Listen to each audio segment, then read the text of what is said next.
Hello. Is this still working?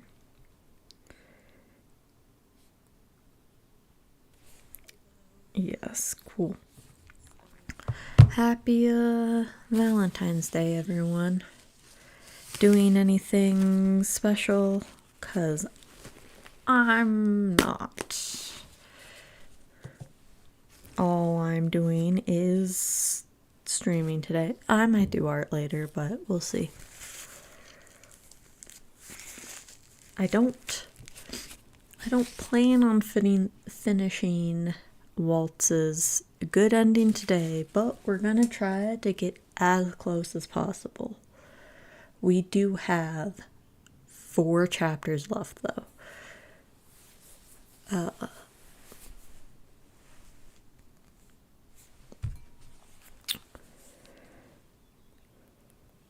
Before we start, though, let me do something really quick.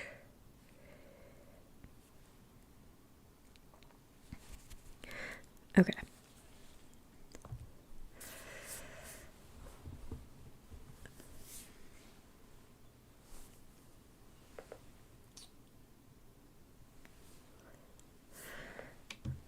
Because I've talked about everything I needed to talk about on Wednesday, we are just jumping right in.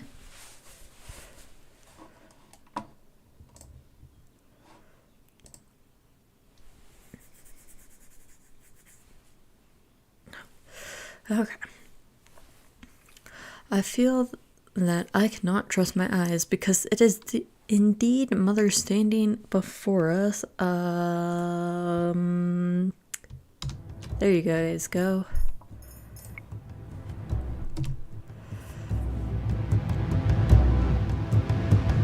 She looks the same as when I last saw her, just like she has been sleeping. Like she has just been sleeping all of this time. What is Hilda doing here? Is that the tenebrium, the crystallum tenebrium? She looks like she has been trapped inside the crystal, but how? No, she passed on 4 years ago. This is impossible. A lovely surprise, isn't it?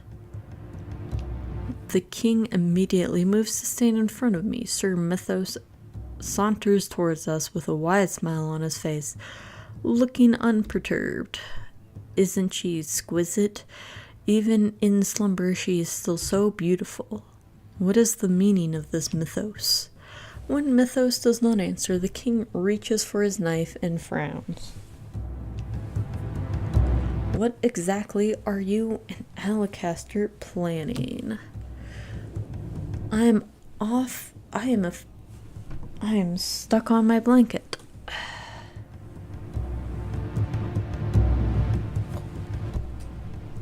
There we go. I roll over blankets all the time with this chair. Okay. I am offended that you are associating the two of us. My goals are different from Alacaster's. My only wish is to see my queen again. Alacaster is the one who is after your throne. What are you going to do with Mother? I plan to revive her. What?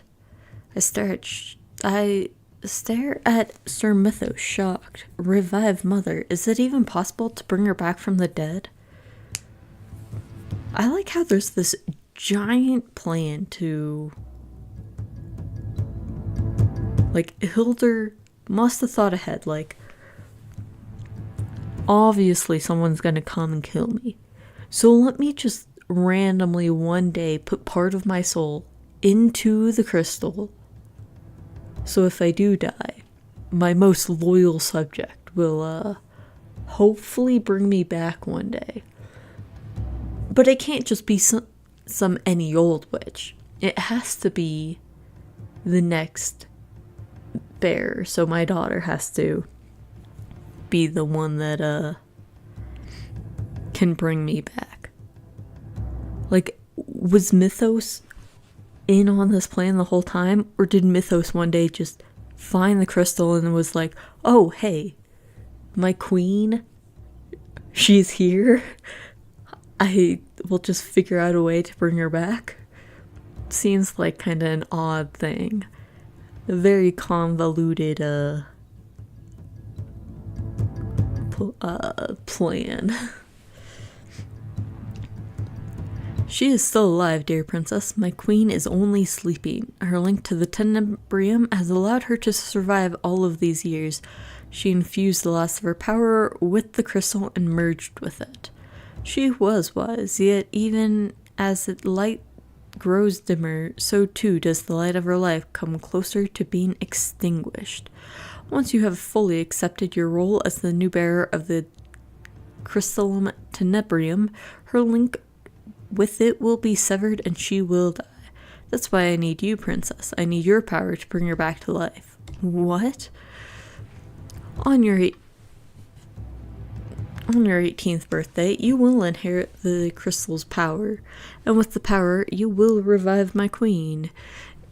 Isn't this what you always wanted, to have your beloved mother back? It is true that I have always wished for mother to come back, but Delore and Parfait told me the truth, and now this is the last thing I want. What if mother ruins the kingdom once again? I will not let that happen. I will not let my kingdom fall into darkness again. The king charges towards Sir Mythos with the knife in his hand. But Sir Mythos easily sends him flying backwards with a flick of his wrist and a magic spell. The knife falls to the ground just a few feet from where I stand. Your Majesty. I am about to run to him when Varg steps out of the darkness of the room and points a sword at the king's throat. Don't move, princess, otherwise my hand might slip. I freeze in spot. Has he been here the whole time? Now, princess, you have an important decision to make. Help me revive the queen and save the king, or run away and he dies. My life is nothing compared to the lives that will be lost if Hildur is brought back. I will gladly trade my life for any of the lives she would steal. Foolish king, you cannot gamble with your life when it is no longer in your hands. Sir Mythos growls at the king before facing me once again. He flashes a crooked smile. How about it, princess?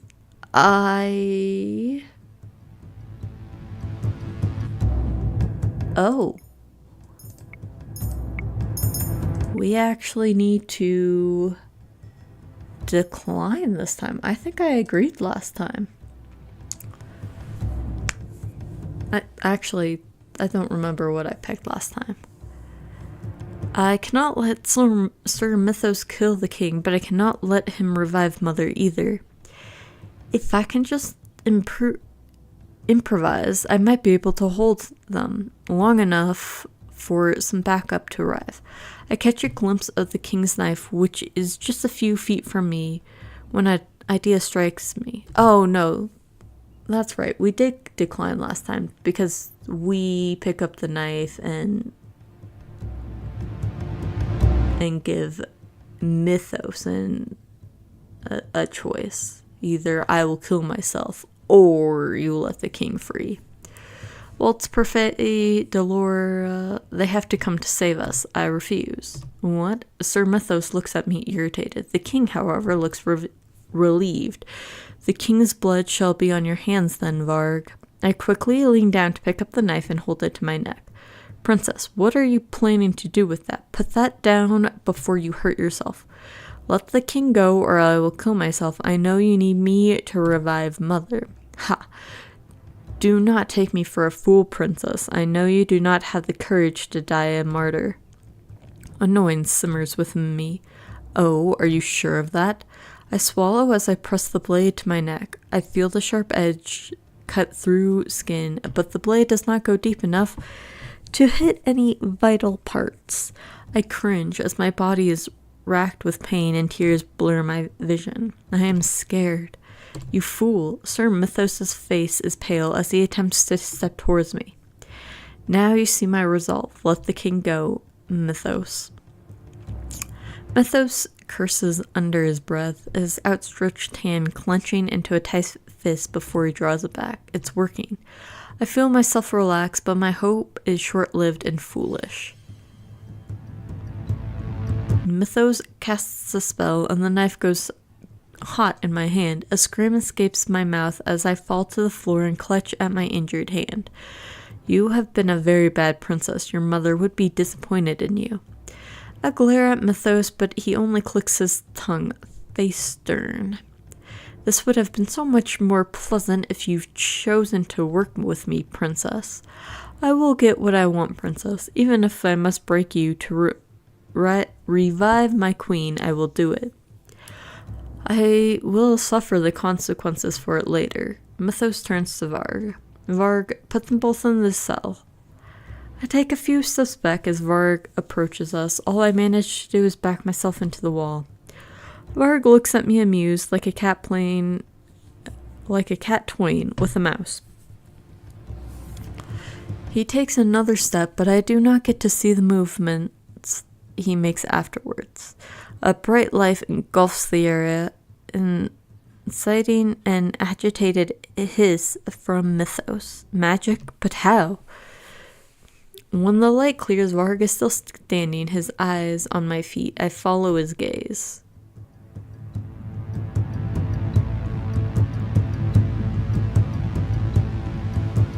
My shoes have been replaced with 2 beautiful glass slippers. I broke my curse? What do I do? The king looks at me, his eyes hazy. He opens his mouth to speak, but then stops when Mythos comes to hover just above him, his expression fixed into a glare. Oh, how charming. But your broken curse will not help you now, princess. Now be a good girl and allow Varg to escort you to your cell. Varg takes us to one of the prison cells and locks us up. This time, be a good girl and don't try to escape. I scowl at him. He only smirks in response. Feisty as always. He flashes me a lopsided smile before taking his leave. Lucetta. The king quickly takes my hand in his and pulls me down to the floor to sit beside him. He reaches into his pocket, then withdraws a handkerchief. What is he doing? He neatly folds the cloth and leans towards me. I cringe back on reflect. He gingerly presses the handkerchief into my injured skin. I cringe as I feel the pain.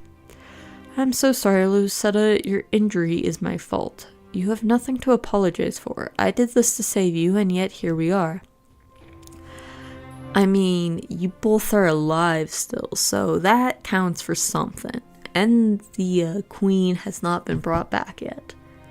So far, we're doing okay.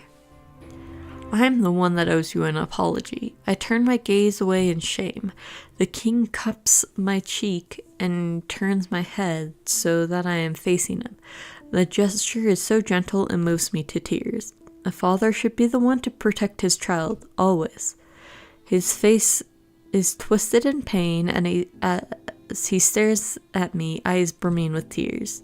I see the recognition in his eyes. It would be odd if he couldn't recognize you, considering our curse is broken. Having reunited with my father like this makes me realize that I still care for him. Please forgive me. I already have. The words take a great weight off my heart. It is as if the ice that has been shrouding it for so long is finally melting away. Without another word, my father throws his arms around me, trapping me in a warm embrace. This is the first time he's ever hugged me. I feel tears brimming in my eyes, and soon I am crying as I bury my face into my father's shoulder. I am sorry. Please forgive me, my dear daughter. We stay like this for what seems like a lifetime, leaning against each other and crying, silently asking for forgiveness. Once we are more relaxed, I sat down beside my father and tell him what has transpired since I was cursed. His expression becomes darker with every word I speak. You have suffered so much, and I have not been able to ease that suffering in any way. No, my life as a commoner showed me things I've never appreciated before. It was more fulfilling than my life in the palace. The moment I became cursed might be the first moment I started truly living.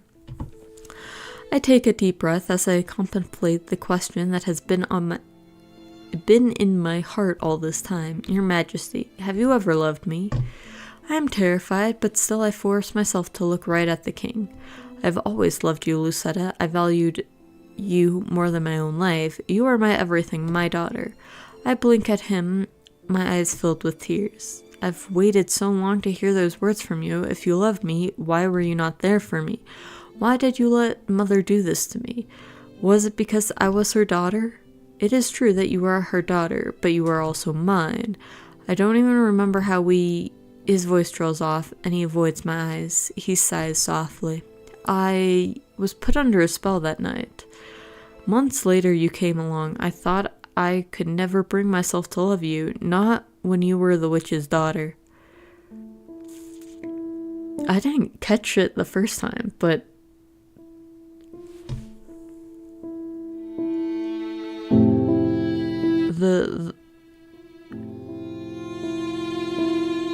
it sounds like the queen raped him, and that's how Lucetta came to be. I don't know why I didn't catch it the first time. Maybe I did, and I just didn't say anything. But you were different. She was darkness and you were light, and then she corrupted you. Hildur forbid me to get close to you. She was terrified I would influence you to betray her. She told me that she would steal you away completely if I ever approached you. I couldn't bear the thought of losing my own daughter, so I did as she demanded. I had to watch you grow up from afar. I had to push you away. The only thing I could do for you was help you celebrate your birthday every year. And the birthday surprises every year, the letter that led me to the secret birthday rooms, those surprises were always the highlight of my birthday. This whole time, it was you who planned those surprises. I could not let you know that it was I who planned those surprises. The beautiful smile that you had on your face when you saw all of your gifts was more than enough. I'm really sorry for everything, Lucetta, for not being a good father, for not being there for you, for pushing you away. After your mother died, he paused and shook his head. After I thought she died, I thought I might make it up to you, but I failed miserably as your father. You were already so far away from me. I tried to get close to you, but I drove you away. I do not blame you. I think back to all those times when he tried to talk to me or approach me. I would always walk away or refuse to talk to him. Because I hated him, I was convinced he didn't love me. I tried, but I tried too late and not hard enough. I should have tried better. I should have tried to better understand you. I should have tried harder to see what your mother had done to you. I had never expected any sort of forgiveness, and yet you still give it to me. But now I am at a loss to what I can do to make it up to you. But you're here now, right? I smile at him hesitantly, and he smiles back. He leans forward to place a kiss on my forehead, even as he wipes a tear away. I love you, Lucetta. I love you too, Father. He rests his hand on my cheek. Allow me to make it up to you. Allow me to protect you. You cannot bring her back, Lucetta. There would be too many consequences. But if I refuse to help them, they will kill you. Father shakes his head and smiles. If I have to give up my life to give you and her kingdom a brighter future, then so be it. Princess, it's almost time to go. Father moves to stand in front of me. I won't let you take her. Varg doesn't answer. He silently taps his cane on the ground, creating the same energy force as before, sending Father back into the wall with an invisible force. Father staggers back to his feet and gazes at me with a pained expression. Don't do this, Lucetta. I ball my hands into tight fists. I have no other choice. I am sorry, Father, but I cannot let them kill you. I try to smile at him reassuringly before walking away with Varg.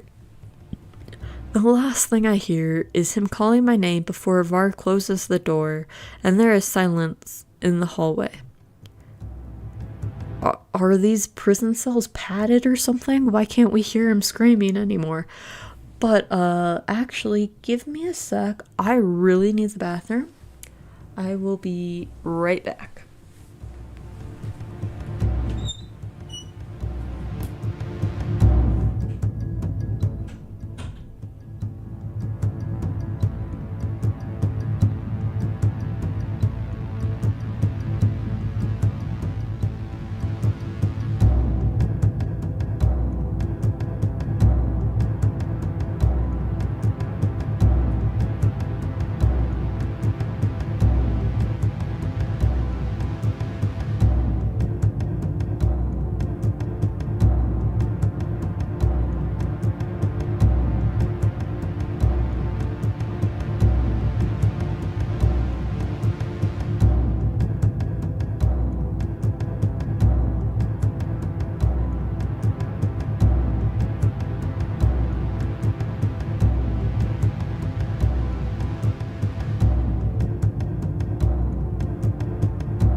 Okay, we're back.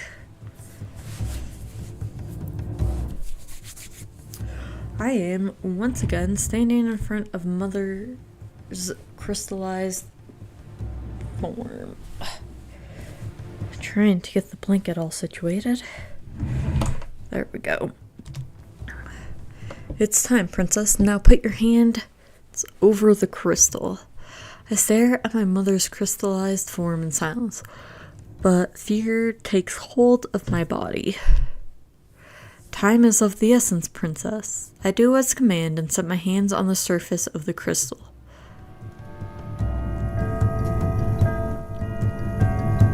Moments later, the clock strikes 12 and my body suddenly grows heavy. A strange power begins to flow through me. What is happening? I attempt to pull my hands back, but to no avail. Not only are they heavy, but they feel as if they are glued to the crystal. Even as I struggle to move, I feel my energy dimming as the crystal grows brighter and brighter. Yes. I blink a few times as tears begin to sting my eyes. I bite my lip in an attempt to keep myself from falling unconscious, and the effort only makes me taste blood. Lucetta.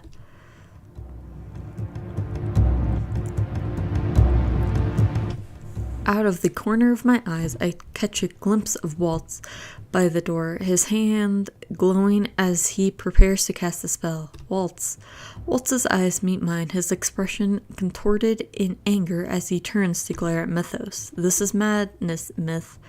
You're too late, Walt. Just a little bit more, and the energy transfer will be complete. My queen will be free from her prison. I won't let you do this.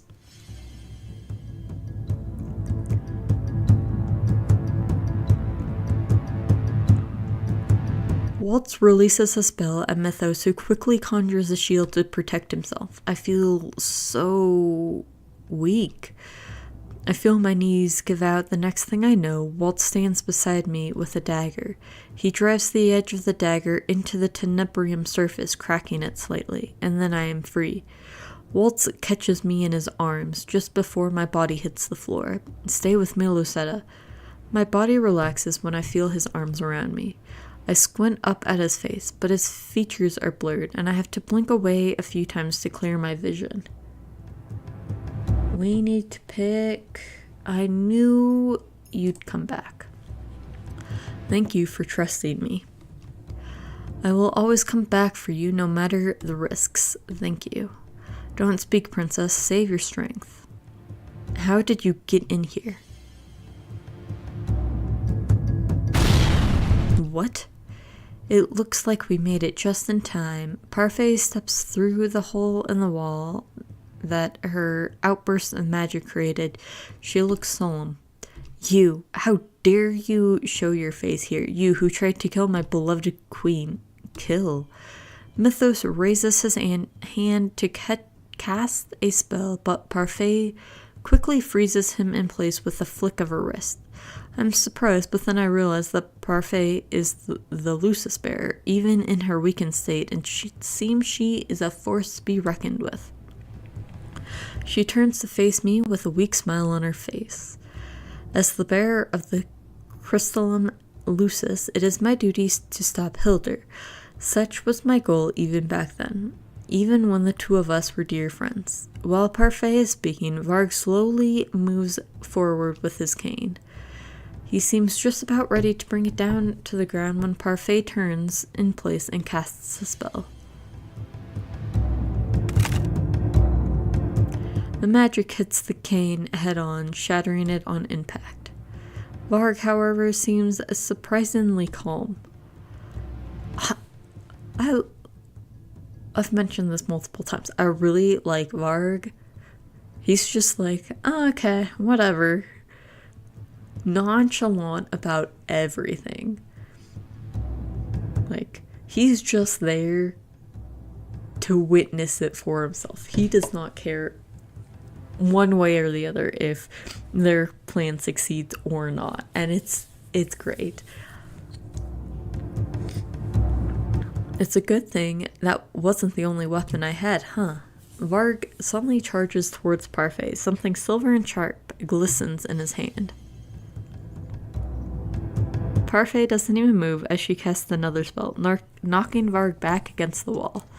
The knife in his hand clatters to the ground. Varg staggers back to his feet. The mask covering his eyes falls from his face as he stands. When he looks up, I feel my blood turn cold. Fritz? Varg waves his finger at me, his smile crooked. Maybe I look like him a little, but you can't seriously think we're the same person, can you? I clutch Walt's shirt between my fingers as I stare. Everything begins to feel hazy once again. What's going on? Lucetta. Lucetta. I hear my father before I see him. When I turn, he's limping towards us with a pained expression on his face. I can only assume that he somehow made it out of his cell, or that someone helped him out. Walt's arm is still there to support me as I walk towards my father. Father reaches out to touch both of my cheeks. His warmth makes me flinch. You are cold. I will be fine. Father clenches his fist and turns to Mythos. It's over now, Mythos. Not quite. A bright light suddenly surrounds the tenebrium, and the whole room is engulfed in white. I should have killed you a long time ago, dear Gennaro.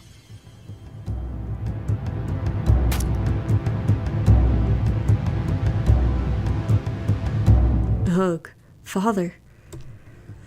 I am unable to see what has happened, but as soon as the light disappears, I see what horrors has happened before me. I scream when I spot the large gash on my father's chest. Blood pours from a wound from a blade of light. I catch my father in my arms as he stumbles back. Walt quickly comes to stand beside me to help support him. Father, now this kingdom is mine once again.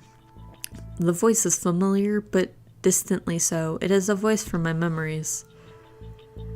I look up suddenly, and there she is, my mother standing before me, beautiful and regal. Her eyes are cold, lacking any kind of love, as she looked over at me. Lucetta. Welcome back, my queen. Mythos, who had somehow managed to escape from Parfait, is now down on one knee before her mother. Hildur. Hello, dear Fretty. It's been a while. Parfait puts a hand to her chest as she begins to cough. She collapses to her knees. You have grown weaker since we last fought. Lady Parfait. Mother's eye snaps to Walt's and narrows. I see the traitor is here too. I also see that you managed to reunite with my daughter. Mother flicks her wrist as she casts her spell. You will pay for this. You will pay for what you did to me.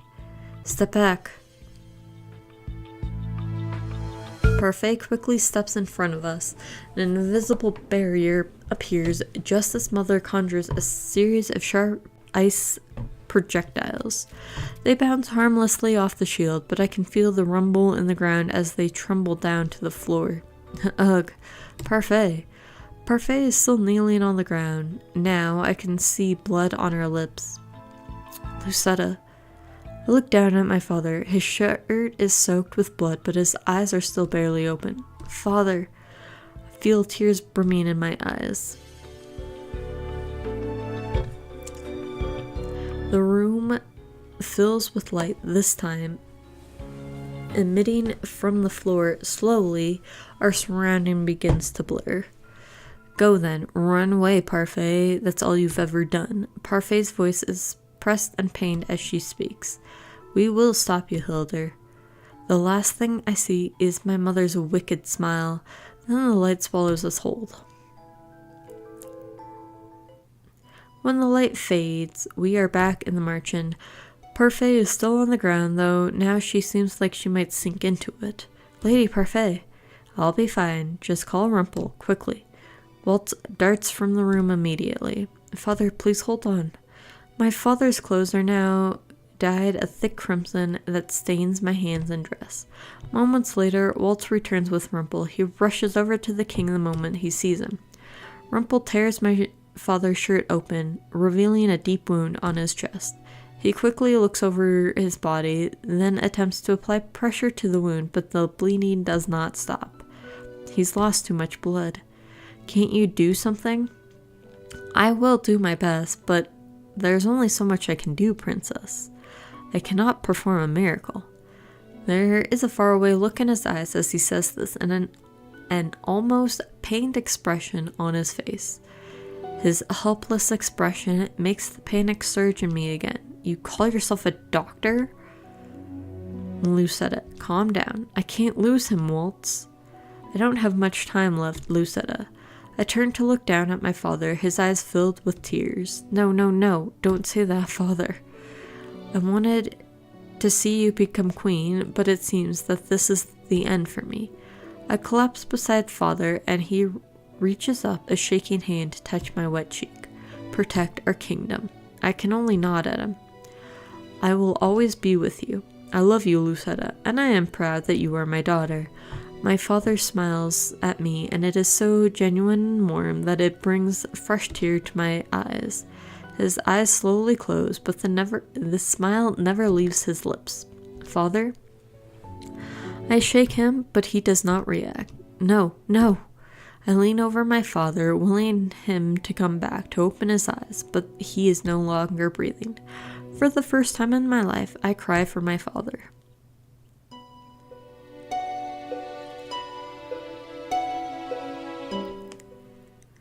Ever since my father's death, I have locked myself in my room.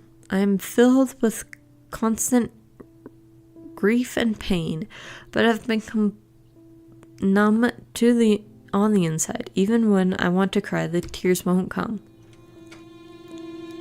Lucetta, I brought you something to eat. I am in no mood to eat. Walt sets down the tray and walks towards me. The blankets rumple as he sits beside me. Slowly, he wraps his arms around me and strokes my hair. What happened wasn't your fault, Lucetta. He did what any father would do for his daughter. He did not deserve to die the way he did, by mother's hands. I know. I curl my fingers into Walt's shirt. I do not want to lose anyone anymore, Walt. Walt continues to stroke my hair. It'll be fine, I promise. For now, you need to rest, Lucetta. I'll be here by your side until you fall asleep. He plants a kiss on my forehead, and I close my eyes, relishing in his warmth. Walt holds me firm but comfortable, and I sink into his arms as I fall into a dreamless sleep. Days later, the palace announces father's death. It isn't long before Alacaster is given his crown. The announcement of his ascension comes with an explanation of the king's death. The palace paints me as a criminal, telling the townsfolk that I was the one that killed the father.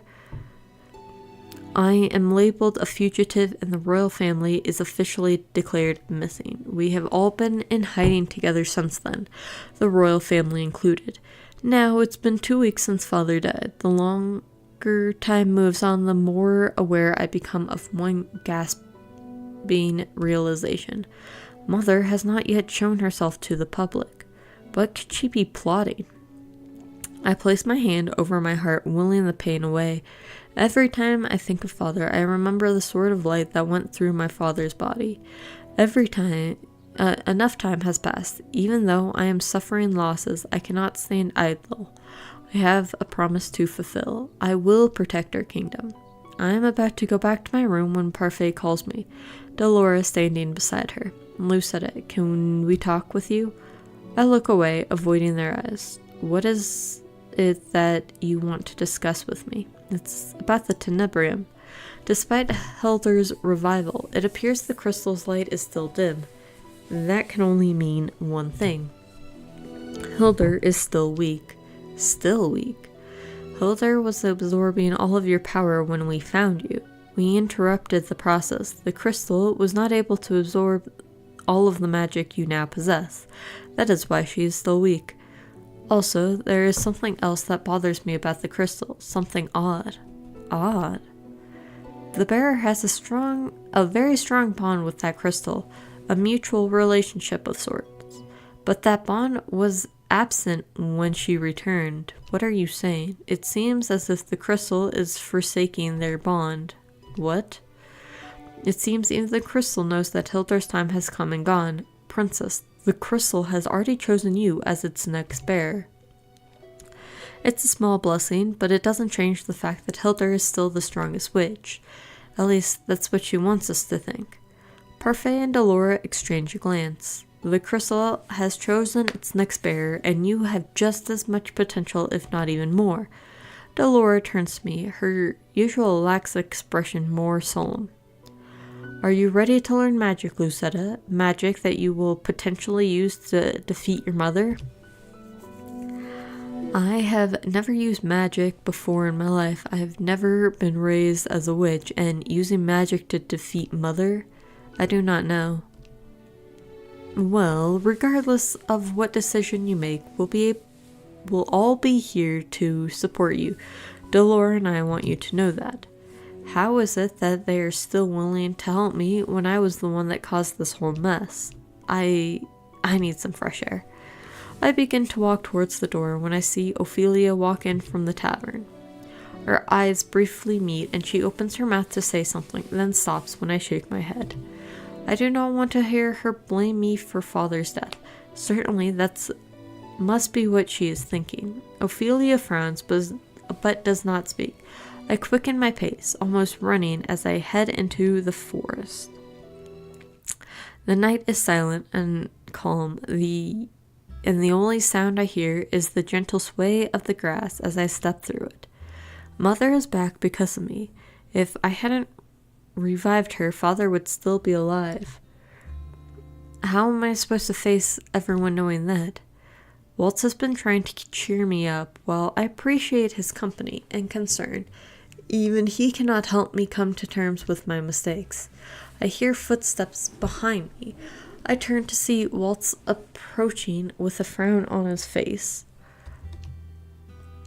Lucetta, please, I am not in the mood to listen to your reassurances again. I do not need you to tell me again that this was not my fault. Lucetta, your father wouldn't want to see you like this. How would you know what my father wanted? I snap at him without meaning to, not bothering to hide the irritation in my voice. He'd want you to walk forward, not linger on a past that cannot be changed. You have been distancing yourself from us since the king's past. Don't think that I haven't noticed. Why is that? Because this is the only way I can keep them safe. We need to stay quiet. You know that I'll always be by your side, Lucetta. Shouldering the burden will only worsen your pain. I already know the pain of losing someone that I love. I have brought nothing but suffering to those around me. I cannot get close to anyone again, lest I put them in danger. I have already lost my father, and I do not want to lose anyone else. Especially not you, Walt. Walt's eyes widen as he stares at me. I want to show you something. Keep your eyes open, Lucetta. You can't miss it. Walt snaps his fingers, and golden orbs of light suddenly spring to life around us. I can only marvel at the orbs of light floating around us. They look like stars dancing through the night. It's beautiful. You cannot truly appreciate how bright a star is without darkness. Walt snaps his fingers again, and most of the lights go out. During difficult times, the lights grow dimmer. He snaps again, until only one light remains. When you're all alone, it grows even dimmer still. There are things that you cannot do on your own. Otherwise, you risk snuffing out your own light out. I don't know why that was so hard to read.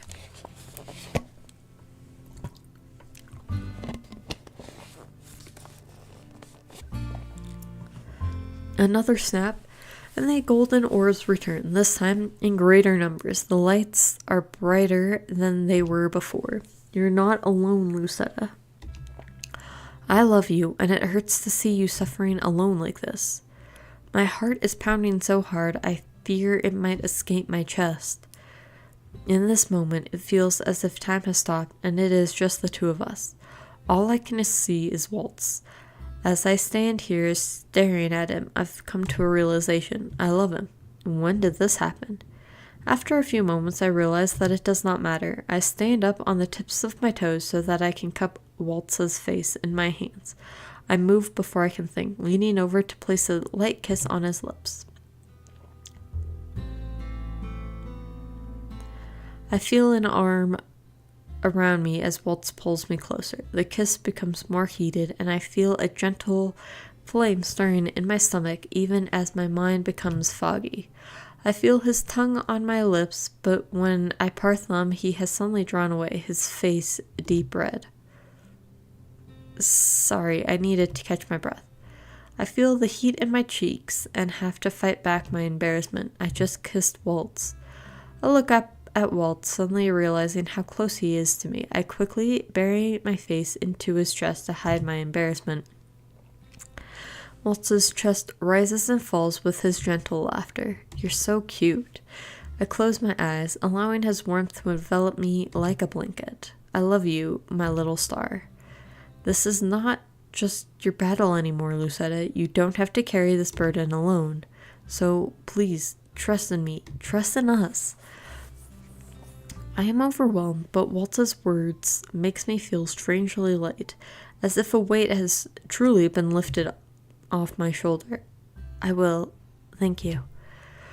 We should go back now, or else everyone might get worried. Walt places a soft kiss on my forehead and smiles at me as he pulls away. He extends a hand towards me. Let's go, my little star. I smile as I slowly take his hand. We walk back to the merchant hand in hand, momentarily forgetting about all the bad things that have transpired. Chapter 8. Hope. Okay.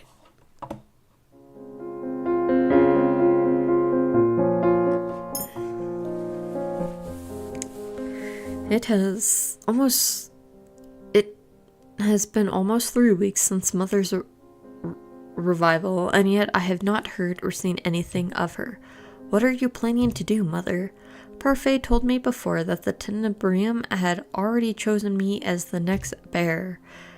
Does that have anything to do with why Mother is still hiding? It is impossible not to feel the weight of my new responsibilities. I have not yet fully accepted that I am now the bearer, but I cannot run from this responsibility for long. The Tenebrium bearer's duty is to work alongside Parfait to balance the light and darkness of the kingdom.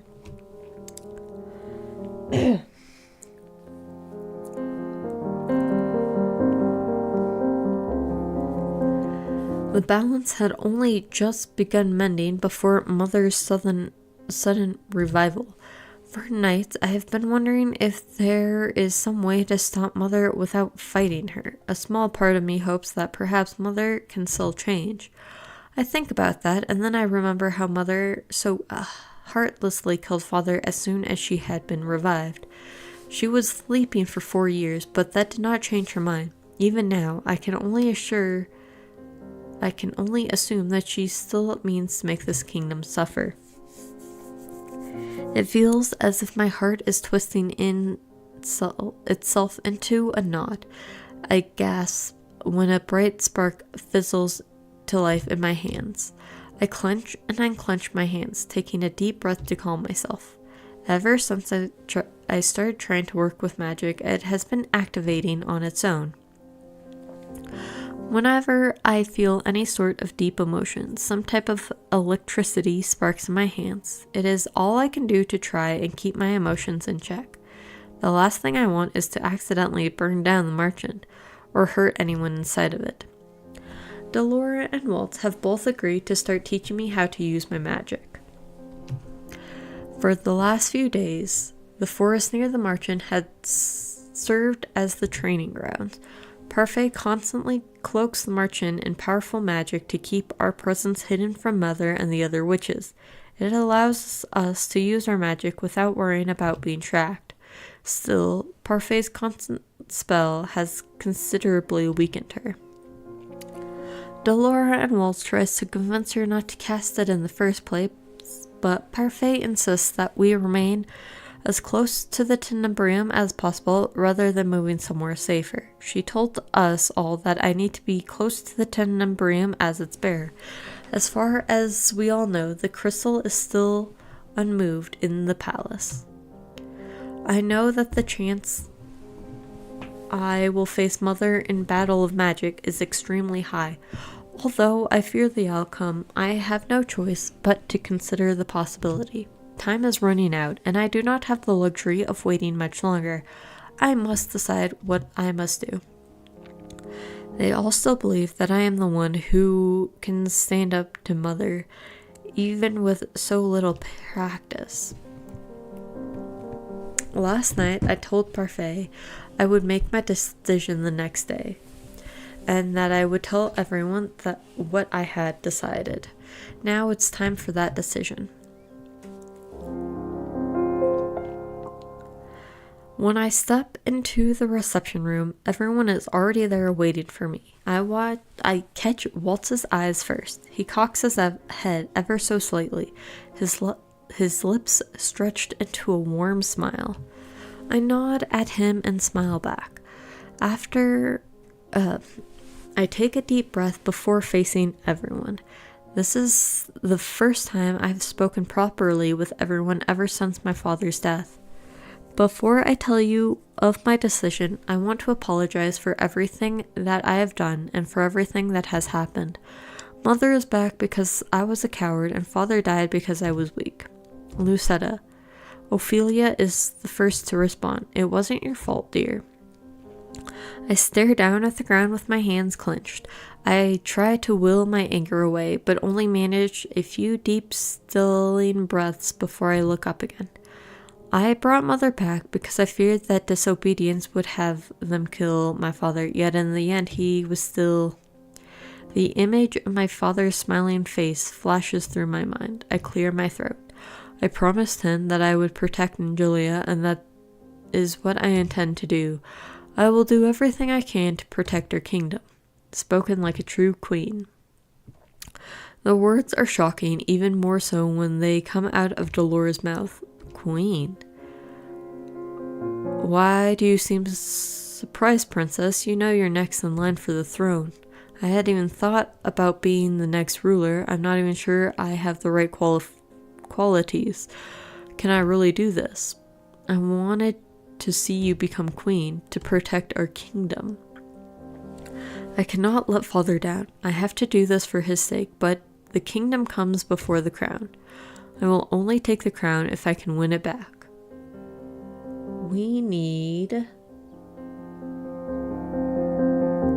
I will need your help.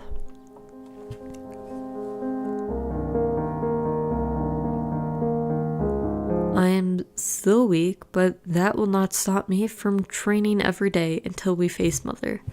I hope I am not asking for too much, but I hope you will fight with me to protect our kingdom together. You didn't even need to ask us that, Lucetta. It goes without saying that we'll help you in any way that we can. I second that. We'll all be here for you. I smile at everyone gathered. So this is what it feels like to be trusted and needed. It feels good. It will be hard, but we will stop Mother. Together, we might stand a chance against her. Hilda is strong, but not invulnerable. Parfait looks at me, eyebrows furrowed. You know what we must do to stop Hilda, princess? I feel a tinge of pain in my chest, but force my eyes to hold Parfait's gaze. I look into Parfait's eyes with determination. I do.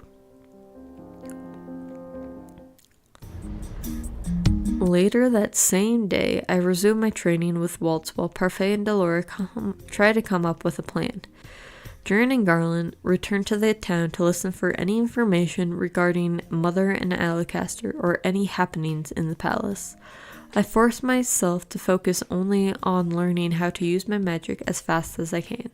Today, Walt is continuing his lessons on barriers. He has been teaching me the same spell for the past week, emphasizing my protection. Let's review the types of barriers I have been trying to teach you. Do you remember them? One shields you from harm while the other deflects a spell back at the caster. Powerful spells cannot be deflected. That's why you need to be able to tell which spell can be reflected and which cannot, otherwise you'll end up using the wrong barrier. A single mistake can cost you your life. So how do I know what barrier I must use?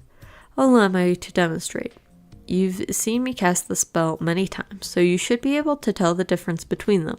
But for now, let's think of this as another game. Just take a guess. Who knows? You might actually give me the right answer. I'll give you a little treat if you do. A treat? He always did like treating me in town. It's special this time. I wonder if this is just like those other sweets he treated me to before. Walt snaps his fingers and a glimmering but faint purple light appears around him. It is faded at first, but slowly becomes brighter as he moves his hands. Usually the effects of Walt's magic are immediate, but this spell is taking longer to cast as it is stronger magic. I remember Walt's telling me before that it takes a lot of energy to cast a stronger barrier. Does this apply to offensive spells as well? Question time. Which kind of barrier should I use? We need to pick a shield.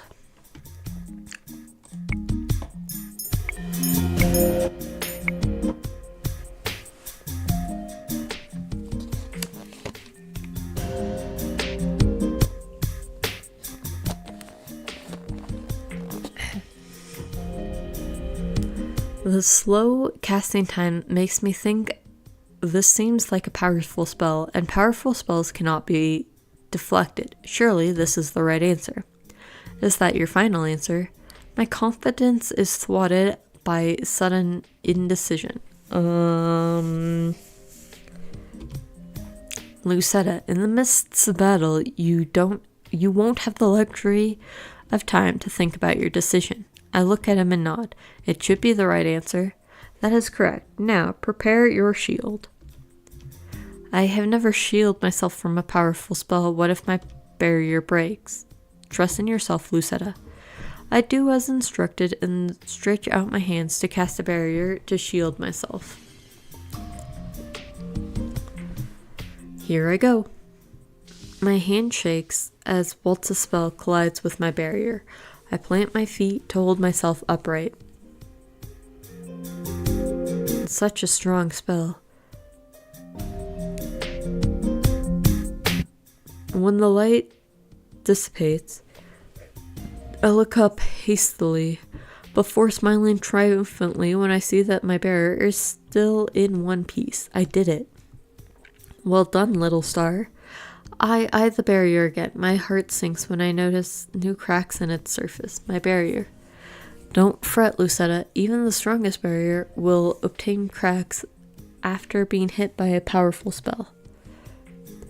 That is when you set up your next barrier. Your opponent will usually make the mistake of assuming you have the same shield up and attack you with a weaker spell to try to break it. You can be ready for them with a new barrier. I nod. I'm impressed at how fast of a learner you are. I have a good teacher. I think you're just a good student. So, when will you teach me offensive spells? I don't think you need to learn those quite yet.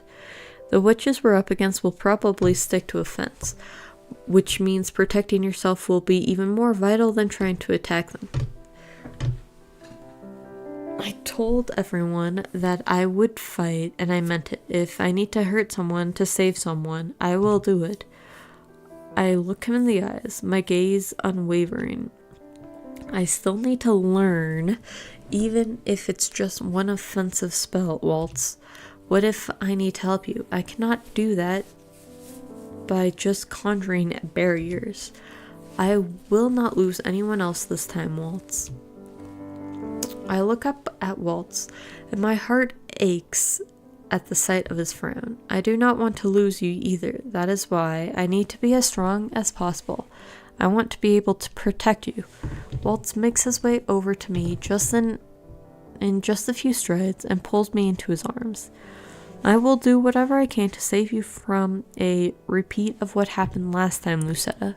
But you won't lose me. Waltz pulls back and looks at me, his expression warm and gentle. Here's your treat, as promised. Huh? Waltz bends down to place his lips over mine in a soft kiss. It is a short-lived kiss, but it is enough to make me breathless. You're all red, Lucetta. That was your special treat? Disappointed? He looks so sad when he says that. You're not happy with the kiss? I quickly press my cheek to his chest to keep him from seeing my tinted cheeks. No? Let's call it a day. You need to rest. Teach me an offensive spell first. Lucetta, we've been practicing since morning, and it will be dark soon. You already know that overusing your magic will take a toll on your body, especially when you're still getting accustomed to it. I shake my head at Waltz, determined. Using my magic before did wear me out, but now I can handle more. What kind of bear would I be if I couldn't handle this much?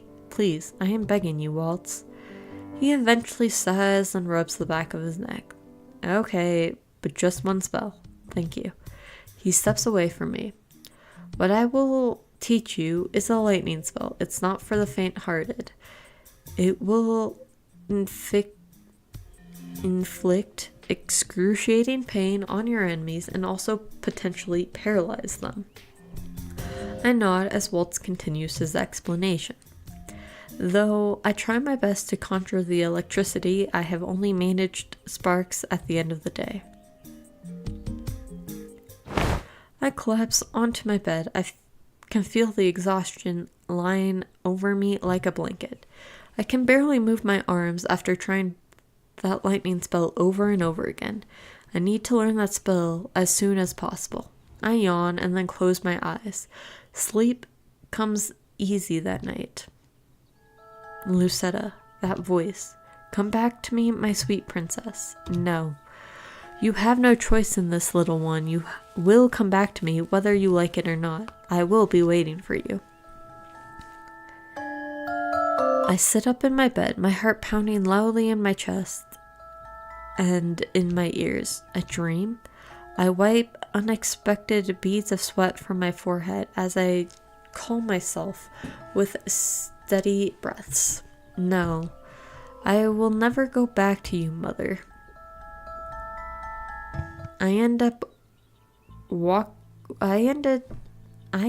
up waking up later than usual, a result of my practice from yesterday. When I step inside the reception room, I see Durin and Garland speaking with Parfait, Delora, and Walt. There is a definite solemn in the air. They all turn to see me as I approach. Did something happen? Princess, the palace made an announcement today. They are issuing a higher browning on your head for murder and treason. Treason. What? Oops. It was very strange. What with the fact that they haven't even bothered to look for you since that day. Something must have happened that forced them to suddenly act. Delora soon gathers everyone in the room to discuss Durin and Garland's discovery.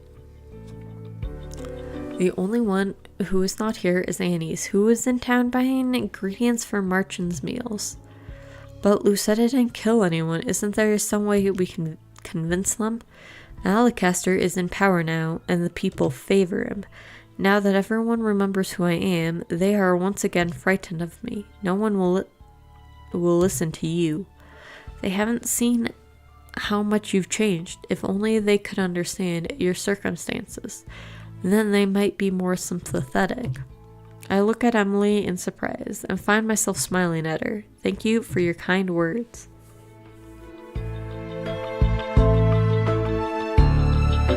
I turn to everyone once again and frown. Once again, I am the one putting everyone in danger. I am so sorry. If any one of them gets hurt, I will never forgive myself. Walt takes my hand and squeezes it. Squeezes it. The simple gesture does wonders to calm my nerves. Don't be too hard on yourself, Lucetta. We've told you already, we want to help you. We're in this together. He's right. I'm not sure if there's much Rod, Emily, and I can do, but we will definitely support you until the end. Before I might have cringed at our words, but now Ophelia has nothing to gain from pretending. Mother is right. We're a family and we will not abandon you. Ophelia and Emily are both smiling at me warmly. Even Rod seems to have a ghost of a smile on his face. Thank you. I apologize for bringing this up, Karma, but is it possible to ask for reinforcements from Brigantia? Brigantia is one of our neighboring kingdoms. We have never had close ties, mostly because Brigantia's king tends to stay away from our personal and political affairs. They have always refused to engage in any sort of violent affairs. We all look to Karma, who stands there looking solemn. After a few moments, he lets out an exasperated sigh. You want me to ask the kingdom of Brigantia for help. I remembered Karma mentioned before that he was part of a noble family, but I did not expect him to be from Brigantia.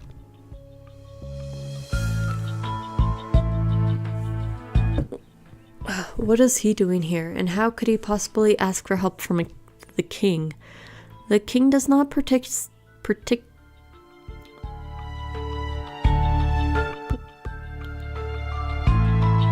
participate in battles or skirmishes. It seems unlikely he would provide support. He wouldn't provide assistance, not even for his own, if his own son asked him. Son, you mean? Karma crosses his arms and sighs. Well, I suppose there's no use hiding it anymore. Yes, I am the son of King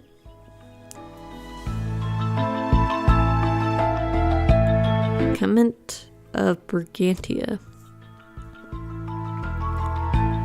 Judging from the sudden quiet in the room, it seems that Parfait, Delora, Walt, and the knights were the only ones that knew.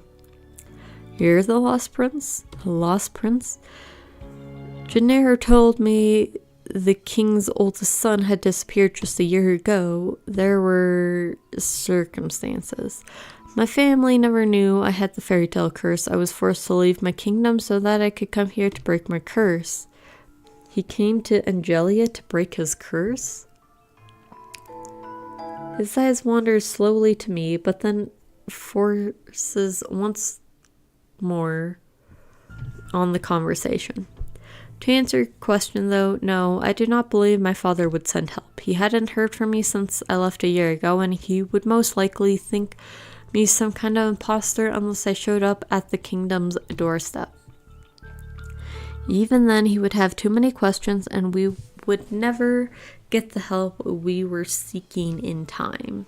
It seems we can't rely on them for help then. We all turned to stare at Anise.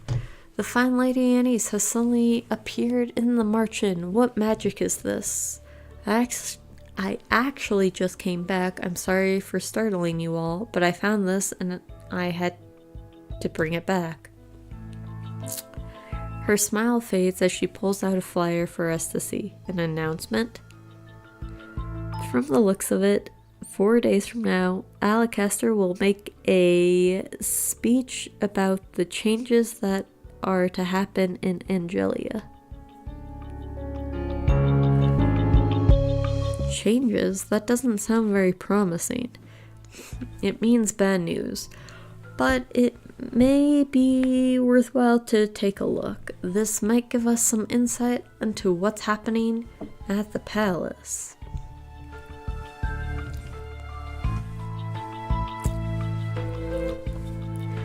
Hildur is still hiding, but it seems very likely she could be involved in all of this somehow.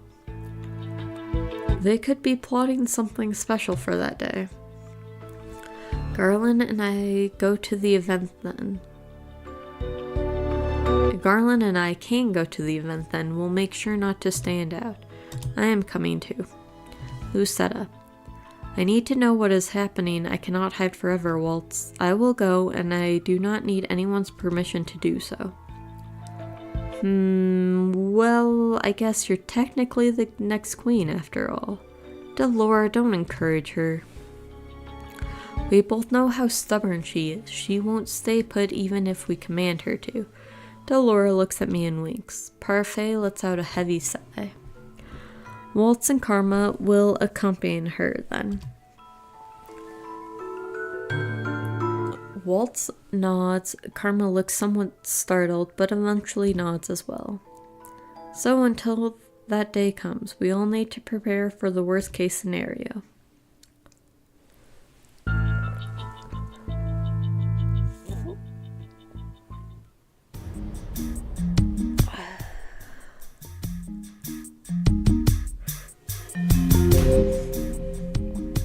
I've been practicing my magic nonstop since the day we heard of Alacaster's speech.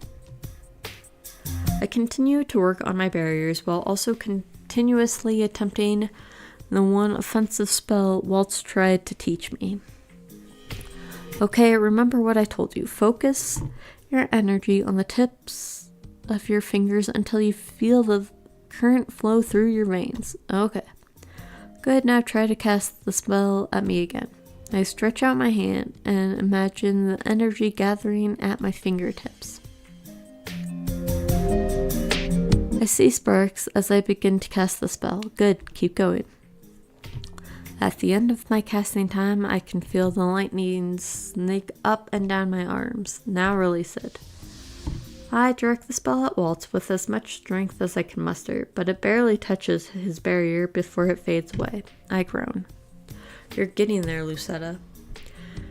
The magic is weak, but it might still be able to paralyze someone for a time, so long as you hit them when they don't have their barrier up. But the speech is tomorrow. I will not be able to master it by then. You don't need to. Let's not assume things will go so bad. We're only going there to watch a speech. If that's all it is, you won't need your magic. The two of us continue to diligently work, but after a few more rounds, my arms are sore and my mind is foggy. Walt calls it a day, and the two of us retire to our rooms for the night. I have tossed and turned in my bed for what feels like an hour, but sleep still will not come.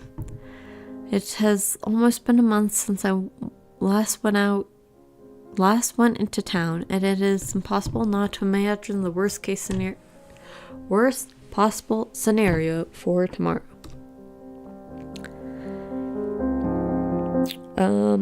I will be right back. I need more water.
Oh, excuse me.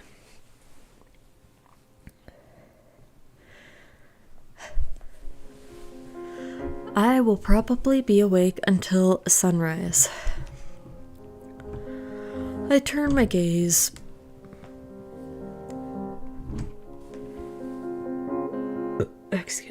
I turn to glance at the doll that Walt gave me not so long ago. She sits on my table, her glassy eyes staring back at me. I wonder if he's already asleep. Maybe he could help me calm my nerves. Walt? There is only silence. Maybe he's already asleep. I was about to leave when the door suddenly opens. Lucetta? Hello, Walt. Let me guess. Couldn't sleep? I nod. Come in, then. I sit on his bed and look around. My eyes shift to the table where I notice a pile of sewing material, an assortment of puppets. You've been working on your puppets? Yeah, I couldn't sleep either. It's been a while since I last did a show, but I want to make sure my puppets and material are ready to go once all this is over. I'm sure the children are looking forward to seeing your shows again. Yeah. Silence ensures as Walt sits down beside me with one of his puppets. He begins to slowly sew at one of the seams. The silence is deafening. He looks busy, but maybe I should say something. We need to say something. I am worried about what may happen tomorrow. You think too much, Lucetta. I do. I stare at the puppets on his table. When this is over, will you finally let me be your assistant? Walt smiles and pats my head. Yes, when this is all over, I'll give you the spotlight. I'm sure the children will love your puppet shows. Talking about what happened afterwards makes me feel normal. It gives me some hope. Hope that eventually everything will go back to normal. I feel better now. Thanks, Waltz. Oh, I'm not sure I even did anything. You have just by being here with me. You know, I would do anything for you, little star. Little star. There's that nickname again. Does it bother you? No, I was just wondering where it came from. Oh, right. I never told you the story, did I? Back when I was still your mother's apprentice, my life was dull and empty. Then you showed up. Your circumstances were the same as mine, but your light never faded. You became my hope in that dark place, my light. That's why I consider you my little star. I can only stare at Walt's smile as Walt smiles at me. Right now, all I want is to stay by his side, to stay within the comforts of his warmth. I look at him and a thought shifts into my head, tinting my pink cheeks. What is it? Can I stay with you tonight? What? Well, Walt's face is red tomato. Walt's face is tomato red. He looks shocked. Can't I? It's not that I don't want you to, but I mean... He glances away and begins muttering to himself. I suddenly feel rejected. Don't make that face, little star, Walt says. Okay, you can stay. Really? Yeah.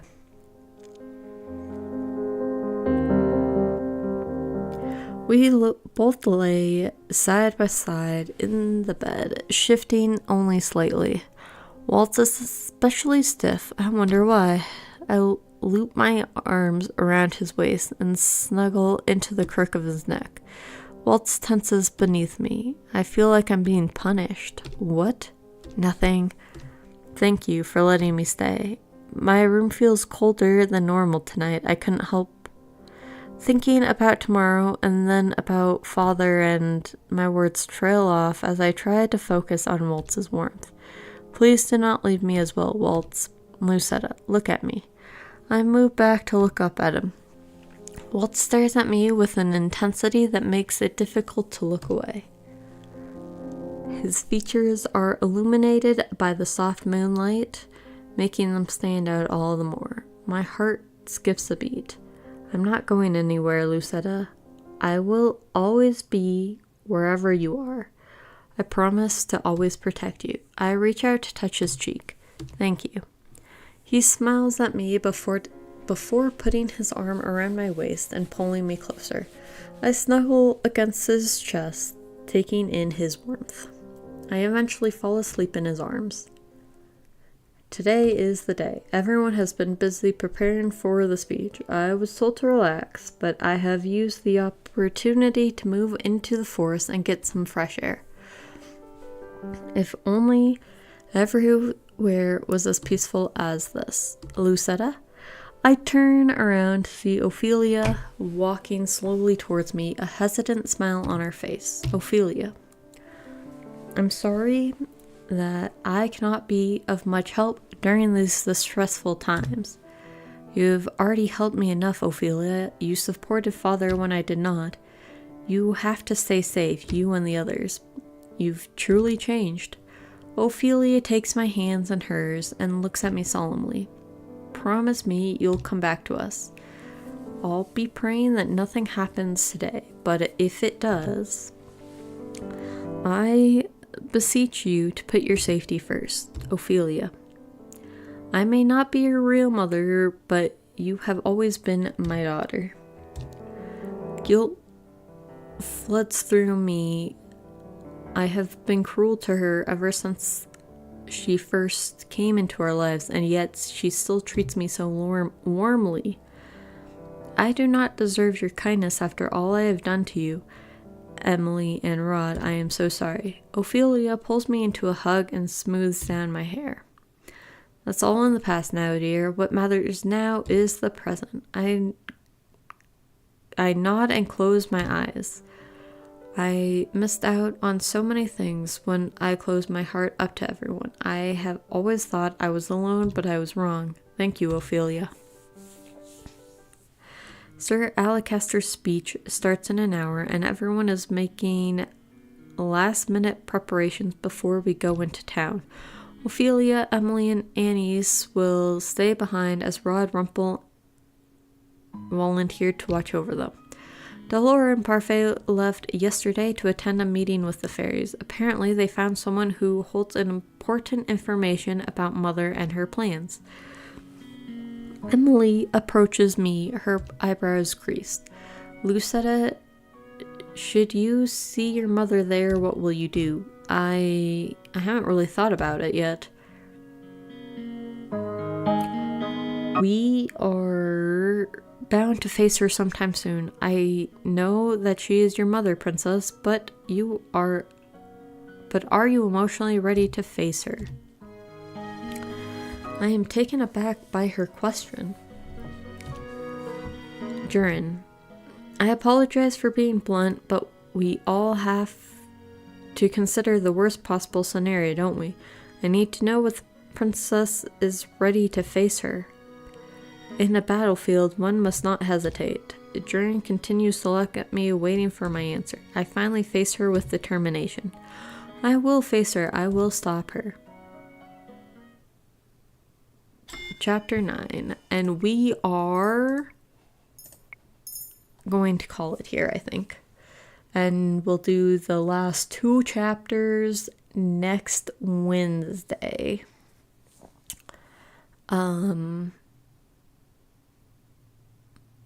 Thank you for everyone who stopped by.